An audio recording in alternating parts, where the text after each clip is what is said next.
স্পষ্ট বলুন কেন সিট গঠন হয়েছে, আপনি কি বিশ্বাস করেন? অরিন্দম, আপনার কাছে উত্তর চাইছি। না, আমি এবার একটা কথা বলি। দেখুন, সিটটা গঠন করা হয়েছিল তার একটা উদ্দেশ্য ছিল। যখন মমতা বন্দ্যোপাধ্যায় এর আগে 3টে সিট গঠন করেছিল, সারদা, তাপসী মালিক এবং 21শে জুলাই, প্রত্যেকটা রেজাল্ট আপনি যদি দেখেন দেখবেন রেজাল্ট 0, সিটের রিপোর্টটা ড্রয়ারে চলে গেছে। এবং 21শে জুলাই আপনার মনে আছে মনীশ গুপ্তর একটা মারাত্মক স্টেটমেন্ট আছে।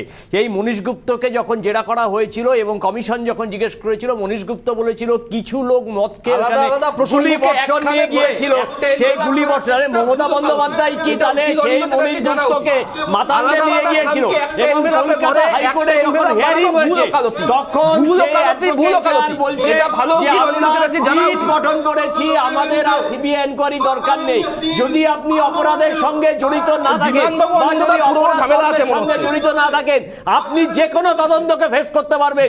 আমাকে যদি সেন্ট্রাল ইনভেস্টিগেশন ডাকে আমি যাব, ইনকাম ট্যাক্স ডাকে আমি যাব, ইডি ডাকে আমি যাব। আসলে মমতা বন্দ্যোপাধ্যায়ের তো আদালতের প্রতি কোনো ভরসা নেই। এর আগে বিধানসভায় বলেছিল, আপনার মনে আছে, যে টাকা দিয়ে কেনা যায়। এবং কলকাতা হাইকোর্ট 5 লক্ষ টাকা মিথ্যা কথা বলার জন্য মমতা বন্দ্যোপাধ্যায়কে জরিমানা করেছিল। তার রেকর্ডও আছে। বিজেপি আর কংগ্রেস সময় শেষ হয়ে আসছে। শামীম আহমেদ কিছু বলতে চান?